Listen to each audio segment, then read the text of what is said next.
mong sabihin, Brother Edwin, na yung mga pastor na nasa Old Testament pa rin? What I mean is, bakit maraming pastor na ang gospel nilang tinuturo ay nakabase pa rin sa Old Testament? Samantalang tayo ay nasa New Testament na. Sa madaling salita, usapang gospel ang pag-aaralan natin ngayon. Kasi gaya ng sinabi ko kanina, ibang pastor, hindi ko naman nilalat, no? Warning lang po, wala po akong sinasabing lahat. I mean is yung karamihan. Pero majority talaga ng mga pastor ng born again ay hindi nila namamalayan na ang kanilang gospel ay nasa Old Testament pa rin. Imbis na New Testament na. So again, bakit maraming born again pastor ay nasa Old Testament pa rin? Ang sagot ko po dyan sa buong topic natin at patutunayan natin ay dahil karamihan sa mga pastor ay hindi nila naiintindihan kung ano ang meron sa bagong tipan. Okay? Kung ano yung meron. Ano ba meron sa bagong tipan? Bagong tipan tayo ng bagong tipan, pero ang tanong, ano ba meron doon? Okay? So, alam niyo po bang meron ng bagong tipan? Sa mga hindi ko nakakaalam? Opo, may bagong tipan na. Nakakalungkot, ang gospel ng ibang mga born-again churches ngayon ay base pa rin sa Old Testament. Nasa Old Testament pa rin ang kanilang pananaw regarding sa pakikipagrelasyon sa Diyos. Again, hindi ko po nilalahat at hindi ko po nilalahat. Ang kanilang kaligtasan, paghingi ng tawad sa kasalanan, pagiging banal, at kung paano pagpalain at pagalingin sa sakit karamdaman ay base pa rin sa Old Testament. Doon sila umuhugot. Halimbawa, paano ba pagpalain? Kukuha ng verse sa Old Testament. Diba? Magkukote. Diba? Paano ba maging banal sa harapan ng Diyos? Yun yung mga topic na yun. Kasi kukuha ng verse sa Old Testament. So, paano ba humingi ng tawad sa Diyos? Tapos kukuha uli ng verse sa Old Testament. Diba? So, which is, mapag-iisip ka, parang may mali eh. Kasi parang wala sa lugar. There is something wrong.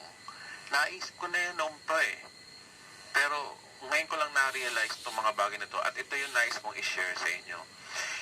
Madalas natin naririnig sa mga born-again Christian yung mga katagang hindi reliyon kundi relasyon sa Diyos ang makapagliligtas sa iyo. Pamilyar po ba kayo doon? Na naririnig natin sa mga nangangaral na pastor, no? O sa mga kasama dati sa church na relasyon, hindi reliyon. Tama po ba? Una, alam niyo po ba na ang katagang hindi reliyon kundi relasyon sa Diyos ay ang makapagliligtas sa iyo ay wala po sa Biblia?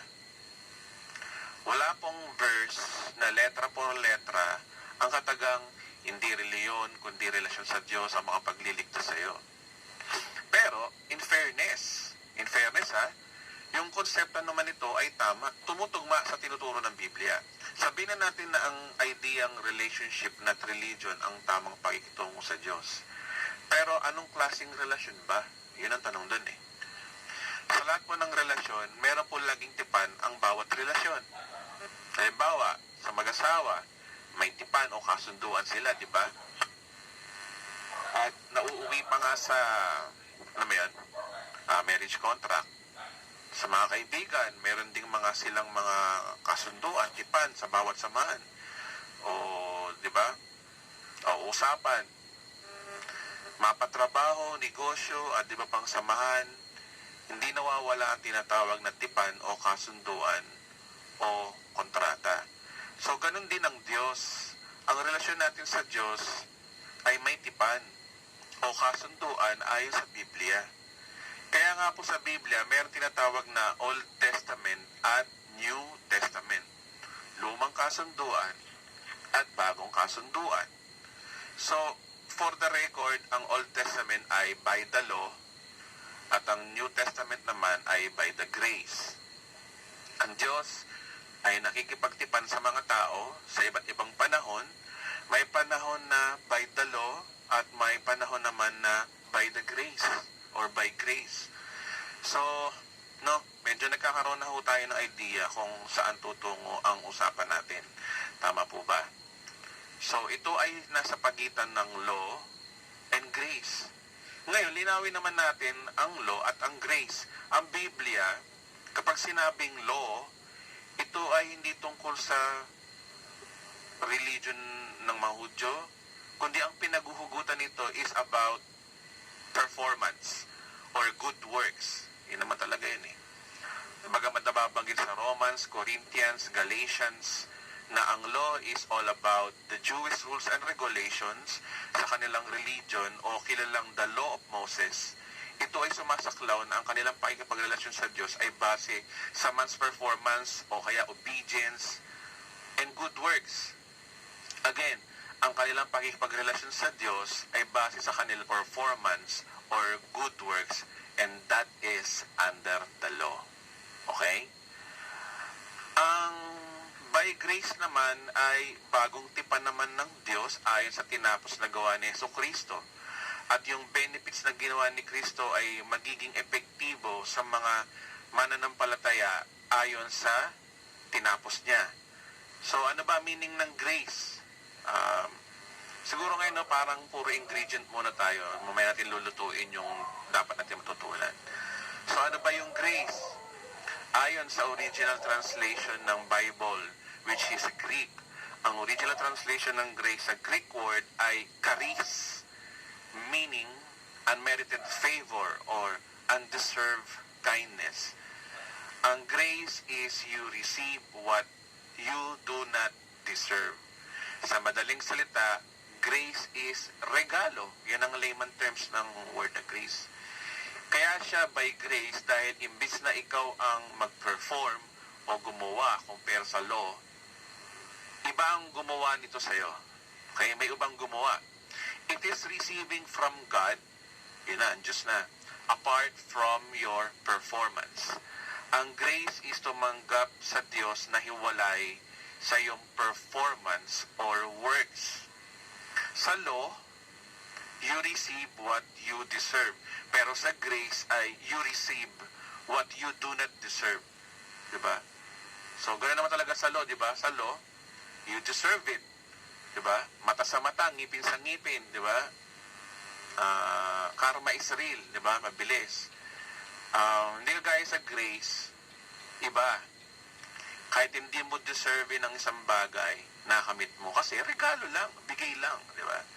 So, medyo nagigets na po ba natin ang pagkakaiba ng law and grace?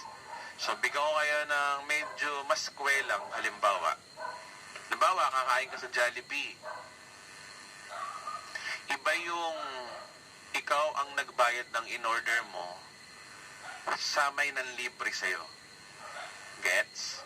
Sa may nagbayad ng in-order mo o nanlibre sa'yo. Magkaiba yun. Siyempre, mas pipiliin ko na mas masarap yata kumain ng libre kasi na ikaw yung nagbayad. Pero yun yung magandang halimbawa. Ganon din sa law at grace. Sa law, ikaw ang nagbabayad. Sa grace, may nagbayad sa'yo. Ang law ay receiving from God based by your performance, while grace is receiving from God apart from your performance. Sa law, pwede kang magmalaki dahil ikaw yung nag-perform. Pero sa grace, wala kang ipagmamalaki dahil hindi ikaw ang nagpe-perform. Mayroong gumawa sa'yo na dapat ikaw ang gumawa. So now, we are now ready for biblical basis na. Kasi we already understand the two distinctive kinds of relationship o pagtrato natin sa Diyos between the law basis and grace basis. Now, linawin na natin ito sa biblical basis naman, no? Kasi mahirap naman yung nagkukwento ko sa inyo ng walang biblical na basihan. So, let us make it biblical. Ito naman yung next question. When are the law and grace given? When are the law and grace given? So, kailan ba nakipagtipan ng Diyos na base sa law? Kailan ba nakipagtipan ang Diyos na base sa grace? So, again, usapang relasyon ito sa Diyos kasi yun naman ang madalas na tinarinig sa mga ibang mga pastors, di ba? Relationship to God, not religion. So linawin natin ito sa magitan ng lumang tipan at bagong tipan. Madalas na tinaririnig na kapag sinabing Old Testament, ayon sa mga average na Christians, ito daw ay mula Genesis hanggang Malakias or Malakay. At ang New Testament naman ay mula sa Mateo hanggang Revelation. Tama yun kapag ang tungkol sa libro. Siyempre naman, hati mo yung mga libro. Pero yung sasabihin mo na kung kailan nagsimula ang Old Testament and New Testament, which is wrong. Very, very wrong po yung ganong pananaw. Bakit? Kasi ang tanong, when is the law given? So, Biblia po ang sasagot at hindi yung mga tradisyong haka-haka lang.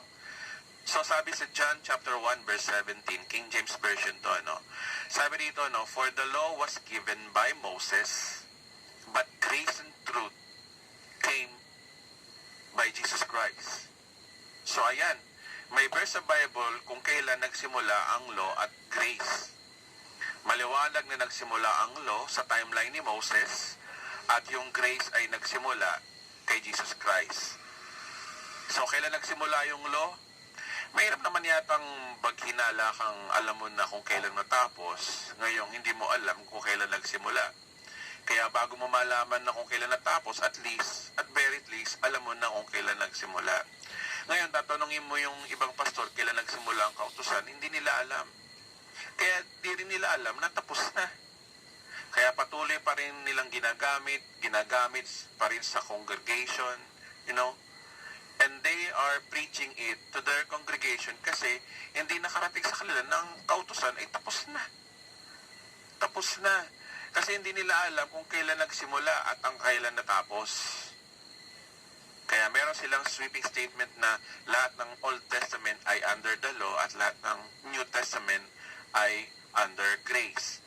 Again, sabi ng Biblia, for the law was given by Moses, but grace and truth came by Jesus Christ. So meron na tayong landmark kung kailan nagsimula ang law at kanino binigay, at kung kailan nagsimula ang grace at kanino naman ibinigay. So when is the exact time that the law of Moses was given sa Bible?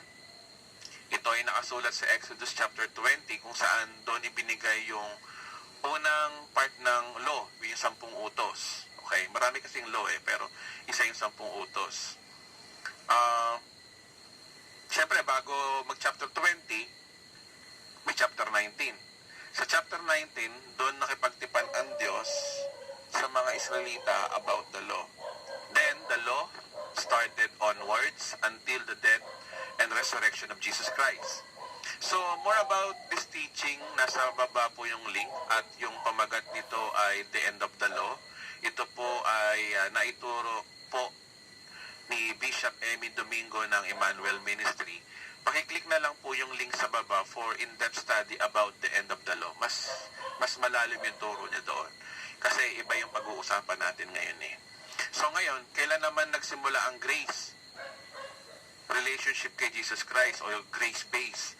Maring isipin mo, nagsimula ang bagong tipan mula nung nangaral si Christ, which is technically wrong.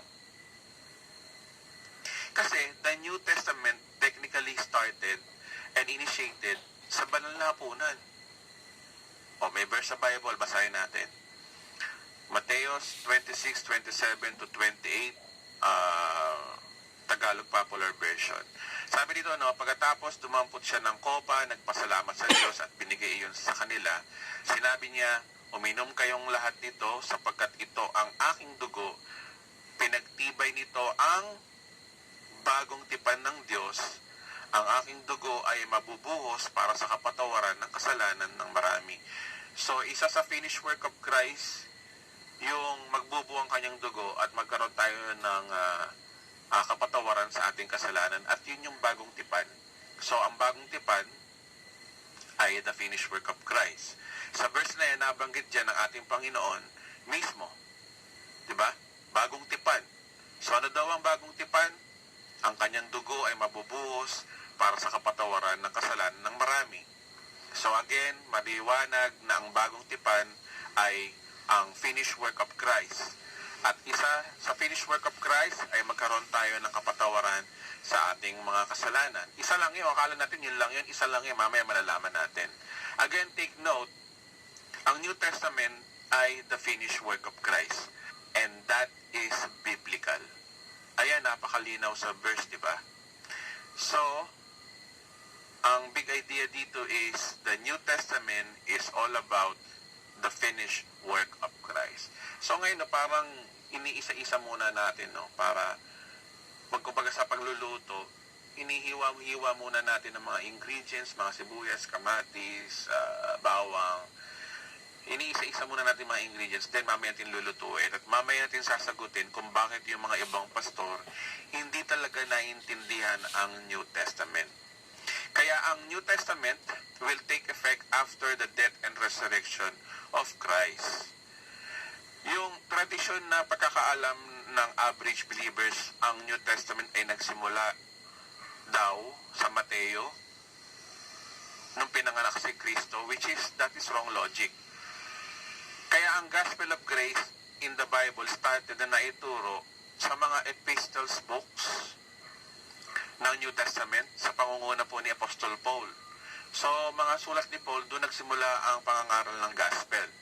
Dahil remember, the finished work of Christ happened after nang sinabi ni Jesus Christ na finish bago siya mamatay. Kaya nga, namatay si Christ, di ba? Sinabi niya, finish. May natapos na siya. So, more on writing si Apostol Paul later po. O siguro sa part 2. Ngayon, ang question, how the two covenant works? Paano ba gumagana to? Unahin po natin ngayon ang under the law. Susunod po sa part 2 ay yung under grace. At yung part 3 naman natin is papaliwanag natin kung paano naligaw yung iba. Kung paano tayo nagkaroon ng matinding confusion. Okay, number 1, under the law. Ang mga under the law ay para lang sa mga Hudyo. Okay? Inuulit ko, ang law ay para lang sa mga Hudyo. Yan po ang tinuturo ho ng Biblia. Kaya yung Old Testament, dapat hindi tinuturo sa mga Kristiyano kasi hindi tayo Hudyo. Kasi alam niyo po ba, para sa mga Hudyo na under the law, sila ay merong 613 laws, including all moral law, ceremonial and civic laws. Ang average understanding ng isang hentil na kagaya natin kapag sinabing kautusan, ang akala nila ay 10 utos lang. Mali. Hindi. Meron pa hong 603 bukod po sa 10 utos. Kaya kapag sinasabing the law sa Bible, it refers to several things. Number 1, the law refers to the 10 commandments. Ang tawag dito ay the moral law. Kaya kapag nabasa nyo the law, maaaring tinutukoy po niyan ay the 10 commandments. Pwede din ang tinutukoy po niyan ay ceremonial laws. Ito po yung mga law na nag-govern po sa mga ceremonies and practices ng Israel. Pero pwede rin ang tinutukoy na the law ay yung Torah o yung Pentateuch. Kapag sinabing Pentateuch, ay 5 penta. Tama ba pronunciation ko? Basta yun na yun. So, the first 5 of the Bible known as the writing of Moses. Genesis, Exodus, Leviticus, Numbers, Deuteronomy, kung di ako nagkakamali. So, pwede din po yun ang tinutukoy ng law. But generally, sa buong Bible, kapag sinabi nyo pong the law, it refers to human performance. It is more on human performance. Kaya sa madaling salita, law is a human performance. Kasi ang objective ng law is to get you obey. And obedience is all about performance. So ano epekto ng relasyon mo sa Diyos kapag under the law ka? Number 1, sa tuwing nagkakasala ka sa Diyos, hingi ka ng hingi ng tawad sa magitan ng pagpatay ng tupa. O kaya, kailangan mong sundin ang buong kautusan para maging banal ka at malugod sa Diyos. O kaya, kailangan mong sundin ang buong kautusan para pagpalain ka at paboran ng Diyos. Tapos, kailangan mong sundin ang kautusan para ikaw ay hindi tapuan ng sakit at karamdaman. At ang iyong kaligtasan ay base sa iyong mga gawa. At dyan kahatulan ng Diyos balang araw. I will show you the verse one by one para mas biblical tayo. Una, para mapatawad ka sa araw-araw mong kasalanan, ganito ang dapat mong gawin if you are under the law. Sabi sa Bible, no? Ay pagkamatay ng dalawang anak ni Aaron dahil ang kanilang paglapit ng dinararapat sa harapan ni Yahweh, si Moses ay kinausap ni Yahweh. Sabihin mo sa kapatid mong si Aaron na makakalapit lamang sila sa dakong kabanal-banalan sa loob ng tabing ng panahon.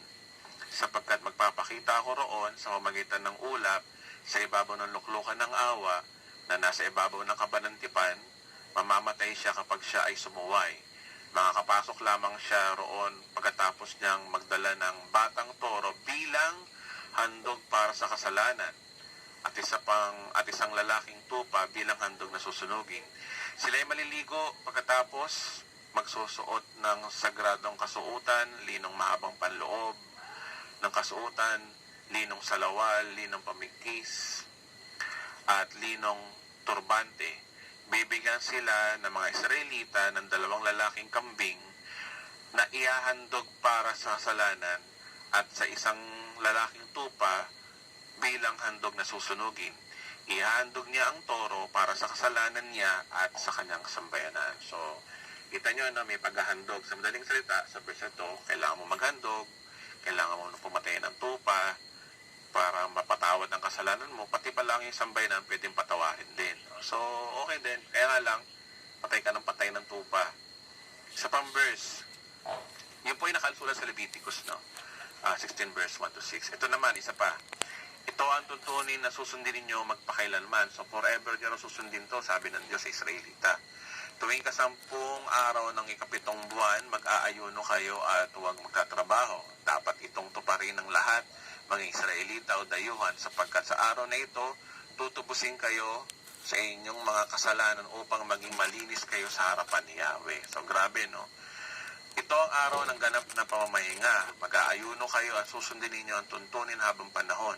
Ang paghahandog para sa kasalanan ay gagampanan ng pinakapunong pari na manunungkulan sa panahon na iyon. Magsusuot siya ng mga sagradong kasuotan ng lino at gagawin niya ang ritual na paglilinis na kung kabanal-banalan ng toldang tipanan ng altar at ang mga pari at ang buong bayan. Ito ay batas, yon, na palaging tutuparin ng mga Israelita minsan sa isang taon upang mapatawad ang kanilang kasalanan. So meron tinatawag na yearly or annual na tinasabi nila na, sabi daw nila is Yom Kippur daw to o yung Year of Atonement. Hindi ko masyadong sure. Pero ito ho yun, na kailangan talaga na meron pang saserdote, no, na namamagitan sa iyo at sa Diyos. Kaya ang pagkakasala araw-araw, apektado talaga ang relasyon mo sa Diyos. Kapag under the law ka, para ka talagang tumutulay sa alambre. Nasa tuwing nagkakasala ka, ang bigat ng kalooban, di ba? Tapos, pagkatapos mong humingi ng tawad sa Diyos, it takes time bago lumuwag ang kalooban mo. Ang masakit nito, pagkatapos magkasala at humingi ng tawad, nagkakasala ka na naman ulit. So, kaya walang katapusang stress ang pagkikipagrelasyon mo sa Diyos dahil walang oras na hindi ka nagkakasala. At walang oras na hingi ka ng hingi ng tawad. Natatawa talaga ako sa sinasabi ko. Yan ang paniniwala ng mga nasa Old Testament. Ewan ko bakit. Mamaya, sabihin ko sa inyo. Kaya nga si Haring David, di ba? Sa tuwing nagkakasala siya, lagi siyang humingi ng bagong puso at bagong damdamin. Kaya, di ba, kinakanta niya yung pusong dalisay ang aming nais. Wag ko kayo ma-open mga born again. I'm sorry, pero this is the truth. Nalikayin mo, Diyos, para sa akin. Di ba merong ganong kanta? Oo, nakasulat sa Bible yan, sa mga awit chapter 51, verse 10. So, ganyan ang under the law. Hingi ka ng hingi ng tawad, araw-araw, plus katay, tupa, o toro. So, nagigit nyo ba ibig ko sabihin? Narinig nyo ba yan na tinuturo ng mga Christian churches ngayon? At kung bakit sinasabi ko nasa Old Testament pa ang ibang mga pastor, so mamaya lilinawin natin yan, no? Hinay-hinay lang muna. Patuloy lang tayong makinig muna bago muna kayong Relax lang, chillax, okay? So pangalawa, para maging righteous ka naman o maging banal o ma-sanctified ka, kailangan mong sumunod sa utos na hinihingi ng law. Yon, para matuwid. Isa sa mahalaga ng pakikipagrelasyon sa Diyos ay kailangan ka maging banal dahil ang Diyos ay banal. At sinabi din ng Biblia na malaki ang magagawa ng panalangin ng taong matuwid. Sabi sa Bible, no? And if we are carefully to obey all this law before the Lord and our God, as He has commanded us, that will be our righteousness. Sabi dyan, no? And if we are carefully to obey, sabi dyan, no? All this law, hindi mga laws, hindi yung mga, kundi lahat ng uri ng law. Kaya nga, this law, sabi it refers to pangkalatan, tapos all. So lahat, ceremonial law, moral law, di ba? Hindi lang 10 utos, maraming laws. Yung 613 laws, di ba?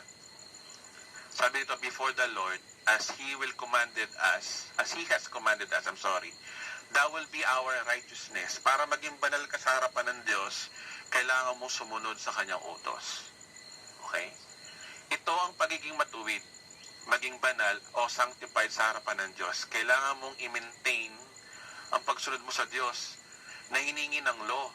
Kaya ang pagiging matuwid mo ay depende sa iyong performance. Ganun po ang law. Para ma-please mo ang Diyos, para maging kalugod-lugod ka sa Diyos, sundin mo ang Kanyang utos. Di ba? Kailangan mo mag-pray, kailangan mo mag-fasting araw-araw, kailangan hindi ka nagkakasala. Pray pa more, good works pa more, performance pa more, fasting pa more. So, para masunod mo, para maging kalugod-lugod ka sa Diyos. Kung di ka prayerful, wala, hindi malulugod ang Diyos sa iyo. Yan ang under the law. Pangatlo, para ingatan ka ng Diyos sa sakit karamdaman, kailangan mong sumunod sa Diyos na hinihingi ng kautusan. At kapag hindi ka sumunod sa Diyos, magkakaroon ka ng sakit at karamdaman. Yan po ang under the law. Nasa Bible po yan, no? Deuteronomy 7:12. Kung taos puso ninyong susundin ang utos na ito, tutuparin naman ni Yahweh ang kanyang kasunduan at patuloy niya kayong iibigin tulad ng pinangako niya sa inyong mga ninuno. So, jump tayo sa 15. Sabi dito, ilalayo niya kayo sa mga karamdaman, alinman sa mga sakit na ipinaparanas o na ipinaranas sa mga Ehipsyo, ay hindi niya padadapuin sa inyo, kundi sa inyong mga kaaway. So, kaya kapag nasa kautusan ka, merong curse at merong blessings. Yung curse, pwedeng sa iyo mapunta at pwede rin sa kaaway mo. Pwedeng sa iyo mapunta o sa kaaway mo, depende sa performance mo. Amen po ba? Ganun po yun. So, yung sakit karamdaman, kaya sa law, ang idea nila, kapag nagkakasakit ka, iisipin nila, naku, may nagawa kang kasalanan sa Panginoon. Tinuturuan ka, pinapalo ka. So, yun ang under the law. Yung idea pong yan is under the law. Eh, yun na, may verse. Ito yung verse, di ba? May sumpa. Di ba? Oh. So, dito yung idea na yun. Sa Old Testament, yung ganong idea. Okay? So, pang-apat, para paboran ka ng Diyos, pagpalain, kailangan mo sumunod uli sa utos ng Diyos na hinihingi ng law. So, sabi sa Deuteronomy 11:26, sa araw na ito, binibigyan ko kayo ng pamimilian, pagpapala o sumpa. O, di ba? Sakit, no?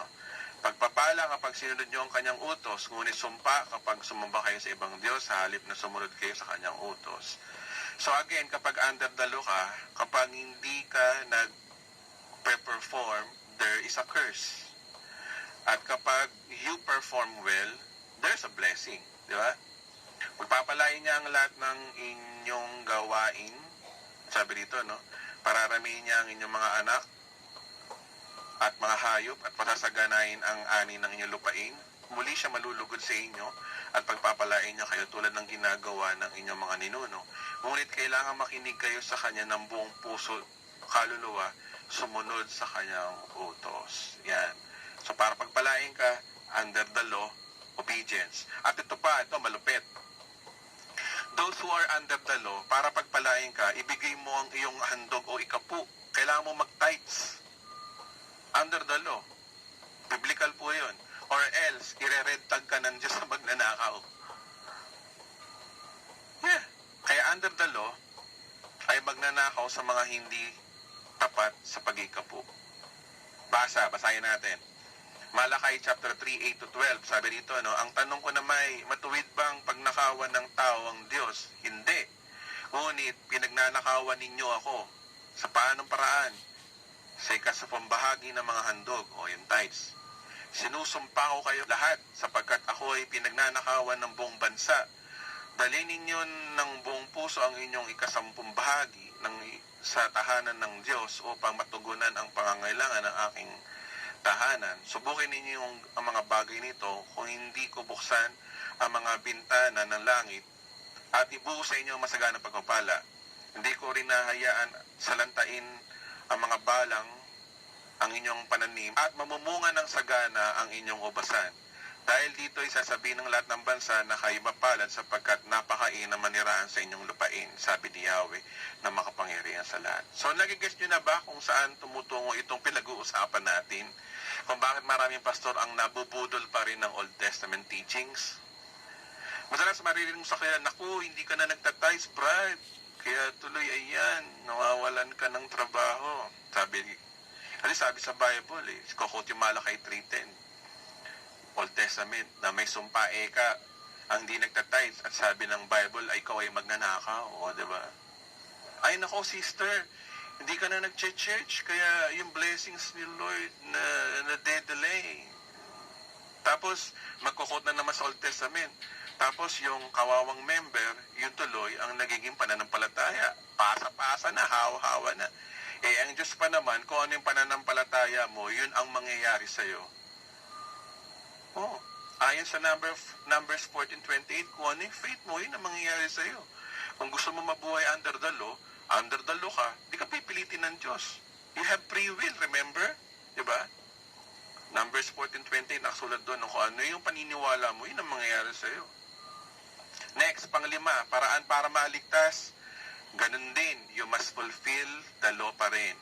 Minsan, may isang lalaking mayaman na lumapit kay Jesus. Maganda siguro na basahin natin. Marcos 10:17, patuloy. Sabi dito, may isang lalaking patakbong lumapit kay Jesus, lumuhod sa harapan niya at nagtanong, mabuting guro, ano po ba ang dapat kong gawin upang makamtan ko ang buhay na walang hanggan? Sumagot si Jesus, bakit mo tinatawag na mabuti? Walang mabuti kundi ang Diyos. Alam mo ba ang mga utos? Huwag kang papatay, huwag kang magangalunya, huwag kang magnanakaw, huwag kang sasaksi ng katotohanan, huwag kang mandaraya, igalang mo yung ama't ina. Sumagot ang lalaki, Guro, mula pa po ng aking pagkabata, ay tinutupad ko na yan. Magilaw siyang tinignan ni Jesus at sinabi, may isang bagay pa na dapat mong gawin. Pagbili mo ang iyong ari-arian at ibigay mo sa mga mahihirap ang pinagbilhan at magkaroon ka ng kayamanan sa langit. Pagkatapos bumalik ka at sumunod ka sa akin. Nang marinig ito ng lalaki, siya'y nanlumot na lungkot nang umalis sapagkat siya'y lubhang napakayaman. Pinagmasdan niya at sinabi sa mga paligid, tunay nga napakahirap pumasok sa karya ng langit ang mayayaman. Nagtaka mga alaga, sinabi ni Jesus at muli sinabi ni Jesus, mga anak, talagang napakahirap makapasok sa karyahan ng Diyos. Mas madali pang dumaan ang kamelyo sa butas ng karayom kaysa sa mayaman na mapabilang sa karya ng Diyos. Remember, si Christ ay hindi pa napapako sa krus, namamatay at nabubuhay na maguli sa tagpong ito. Okay? Nang ang mayaman ay nagtanong sa kanya kung paano magmana ng karya ng langit, imbis na sabihin niya na manampalataya ka sa akin, ay nilihis niya yung mayaman sa kautusan. Di ba? Ang 10 utos na nabanggit dito is part ng kautusan. Kaya ang tanong agad ni Christ sa kanya, alam mo ba ang 10 utos? Di ba? Dinila sa law. Dinila niya sa law. Imbis na sa faith, sa law. Kung tutusin nga siya ni New Testament, pero bakit law? So kamangalo niya, etc. At saka, isa sa dahilan kung bakit ang mayaman na ito ay siguro kaya nilihis din ni Jesus sa kautusan, dahil nabasa na ni Jesus na ang mayaman nito ay mayabang, may pagkamayabang. Katunayan, sa verse 20, no, kung babasahin nyo, ang sagot ng mayaman sa kanya, Guro, mula pa po sa aking pagkabata, tinutupad ko na ang mga yan. At dahil under the law ang dealing ni Christ sa kanya, agad sumagot si Jesus, may kulang pa sa'yo. Benta mo ngayong ari-arian, ibigay mo sa mga mahirap at sumunod ka sa akin. So ganoon naman talaga ang kautusan hindi mo masusunod lahat. Kaya ang balat agad ni Jesus ay, may kulang pa sa'yo. May kulang pa sa'yo. Ganun din naman lagi, di ba? Pag nagmamalaki tayo sa Diyos, may kulang pa sa'yo, may kulang pa, pag under the law ka. Nagtataka kayo kung bakit law nilis ni Jesus yung mayaman at hindi doon sa pananampalataya sa kanya? Nagtataka ba kayo kung bakit?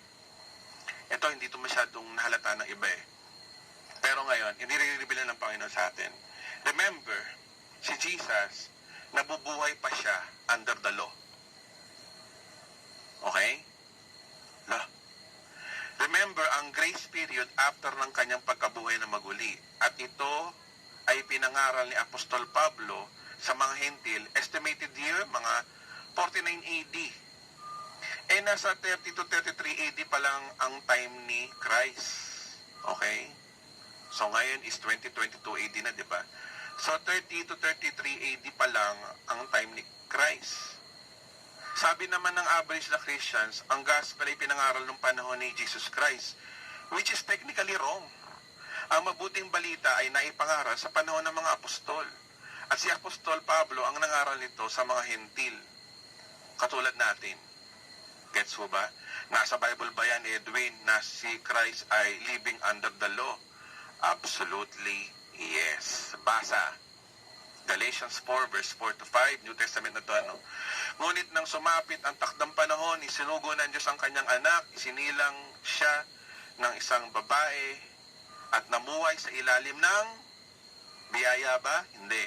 Namuhay sa ilalim ng kautusan, upang palayain ang mga nasa ilalim ng kautusan, sa gayon tayo mapabilang sa mga anak ng Diyos.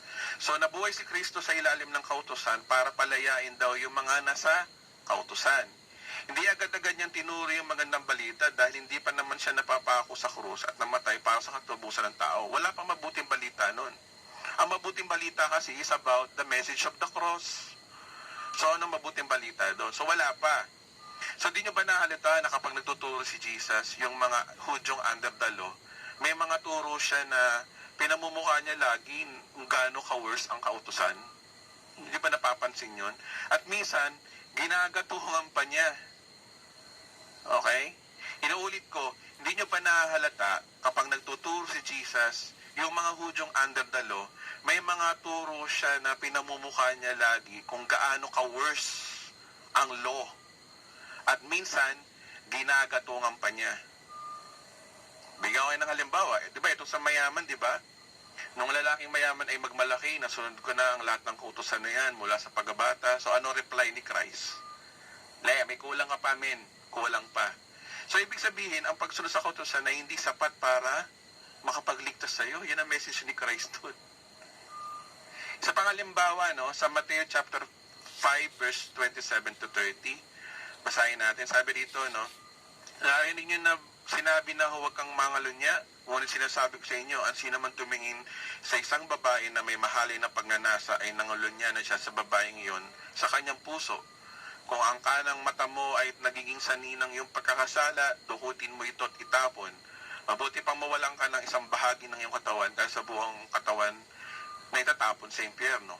Kung ang iyong kanang kamay naman ay nagiging saninang yung pagkakasala, putulin mo to at itapon.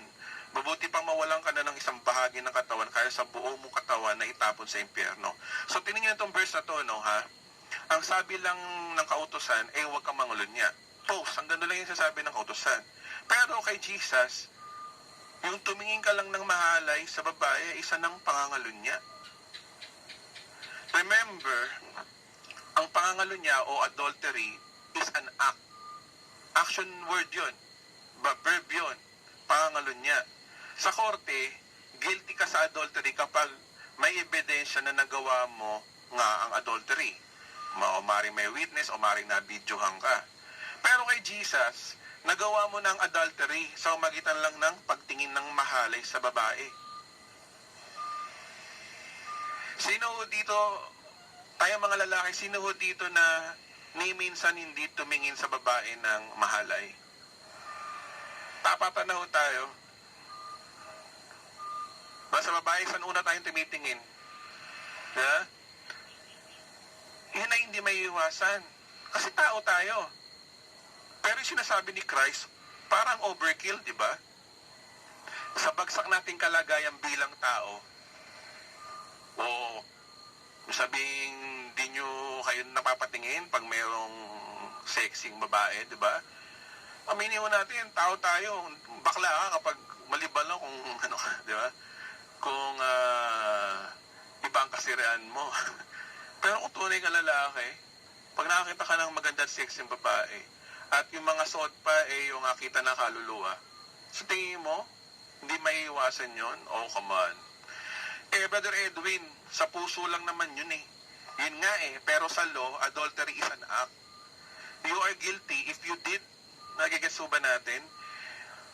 Di mo pa nga ginagawa, bakit ka magigilty? Pero kay Jesus, tumingin ka lang na mahalay, you are guilty na. Tapos ito pa, sabi rin niya na kung ang kanang mata mo ang nagiging saninang yung pagkakasala, bukutin mo ito at itapon. Mabuti pang mawalan ka ng isang bahagi ng iyong katawan kaysa sa buong katawan mapunta sa impyerno. He doesn't care na putol ang kamay mo at wala kang mata, huwag ka lang mapunta ng impyerno. Parang ganun yun. Ganun din ang kamay, di ba? Putulin mo kung yan ang saninang yung pagkakasala, kaysa na may kamay ka nga, pero kumpletong katawan mo, tatapon sa impyerno. So, tinan nyo, ang threat dito, kundi you will go to hell. Di ba? Worse. So, tingin nyo ba, pwede po ba yun? Kung lagi kang nagkakasala, mata mo o kamay mo, dudukutin mo, puputulin. Siguro kung ako to, 100 na ho na kamay ko, naputol ko. Hindi ba overkill yun? O para lang di ka mapunta na impyerno? Di ba, OA? Sobra yung kapatid. Now listen, bakit may mga ganyan turo si Christ? Sa tingin nyo ba, life-changing yan turo niya? Magbabago ba buhay natin kapag ganyan ang turo niya? Posible ba talaga na may iwasan mong huwag tumingin ng sa sexing babae na hindi ka nagnasa? Oh, come on. Doon tayo sa totoo, men. Posible ba talaga na may iwasan mo rin magmura o magsalita ng ulol sa ibang profanity words? Kasi sabi rin din sa Bible, di ba? Mateo 5:22, nakasulat doon, ang sino magsabi sa kanyang kapatid na ulol ka, ay mapapasa apoy na impyerno. Kasi ang topic doon is regarding sa pagpatay, di ba? Yung pa example yun. Oh, come on, that is impossible mga kapatid. Sa bagsak na kalagayan ng tao, hindi natin may iwasan yan. Ngayon, ang tanong, bakit ganon ang turo ni Christ? Ano yun, nangingingkoy lang si Lord? O nagjo-joke lang ba siya? Kasi parang katawa-tawa sa sobrang imposibleng masunod yung turo niya. O kaya, may malalim siyang reason kung bakit pinamamaga niya ang kautusan. I will show you the verse kung bakit. Imposibleng wala siyang reason o wala siyang malalim na reason kung bakit niya tinuturo yun. Naging maliwanag ang sagot na ito after the resurrection of Christ and when the gospel preached by Apostle Paul. Sabi sa Galatians 3:24, wherefore the law was our schoolmaster to bring us unto Christ, that we might justified by faith. Mga taga-Galatia 3:24 ulit sa Tagalog, ano pa ang kautusan ang siyang naging tagapagturo natin upang ihatid tayo kay Kristo, upang ang ariing ganap sa magitan ng pananampalataya. So ang kautusan pala, ang hangganan pala nito ay dalhin tayo kay Kristo. Paano yun? Means, dahil sa bagsak na kalagayan ng tao at walang kakayan sundin ng kautusan sa magitan ng mabubuting gawa o performance, ang sabi ng Old Testament books, sabi ng Biblia, Old Testament books to, lahat tayo ay naging marumi sa Isaiah, no? Lahat tayo naging marumi sa harapan ng Diyos. Ang mabubuting gawa natin maruruming basahan ang katulad. Nalanta na tayong lahat gaya ng mga dahon, tinatangay tayo ng malakas na hangin ng ating kasamaan. Isaiah chapter 64 verse 6. So, kahit anong gawin mo, humanap kayo ng pinakamabuting tao dito sa mundo, lahat ng good works nun ay basahan lang sa mata ng Diyos. Kaya kung sa tingin mo, ikaw ay yung pinakamabuting tao, ikaw na yung pinakamabait, ikaw na, basahan yung mga good works mo. Basahan ka pa rin. Yun yung sinasabi ng Bible. Lahat eh. Nang ating mabubuting gawa ay basahan sa mata ng Diyos, sa huli, marirealize mo na kailangan mo pala si Kristo. Doon ka pupunta, doon ka naaangkas sa tinapos si Kristo. Yan ang motibo ni Jesus Christ sa mga Hudyong kausap niya na ang kautusan, walang ginawa yan kundi pamukha sa iyo na makasalanan ka. Walang pag-asang maabot mo ang kaligtasan, kapatawaran, pagpapala at kagalingan sa magitan ng iyong performance. Hanggang sumuko ka na at kailangan mo nang lumapit kay Kristo. Ngayon, sino ang bida sa bandang huli? Ang mga pastor ba? Ang church ba? Kapag tinuro to? Hindi. Kapag tinuro to, si Kristo pa rin ang bida at wala tayong ipagmamalaki. Yun po yung layunin kung bakit ko po tinuturo sa inyo to. Para si Kristo naman ang bida. Marami kayong preaching na kadalasan nauuwi ang bida, simbahan, ang bida si pastor, ang bida si ganto. Pero ito ang tinuturo ko sa inyo. At nais kong i-share nyo sa iba. Si Kristo ang bida. Wala ho tayong ipagmamalaki. Ngayon ang tanong dito, at dito na rin ako magtatapos. Kung ang dulo ng kautusan ay lumapit tayo kay Kristo, ano ba ang ginawa ni Kristo? At yan ang ating lilinawin. Kasi ang finished work of Christ ay hindi naging malinaw sa katuruan sa ibang evangelical or born-again Christian. Yan po ang tutumbukin natin sa part 2 na ito. So ngayon, here's our big idea. Ano epekto ng relasyon mo sa Diyos kapag under the law ka? So ito yung table natin, no? So, benefits under the law, pero pang under full grace, pero next topic po yan. Ngayon, to obtain forgiveness, kailangan mo ng magpatay ng tupa, yearly, o araw-araw, depende sa hiningi ng kautusan. Para maging banal ka sa harapan ng Diyos, kailangan mo sumunod sa law, o kaya mag-tithes ka, yun yung nasa law eh. To obtain good health, obedience to the law. To obtain salvation, uncertain, hindi mo alam kung ligtas ka. At bandang huli, susuko ka, kay Kristo ka lalapit. So ang tanong, ano ba yung ginawa ni Kristo? Diba? Yan po ang ating next topic.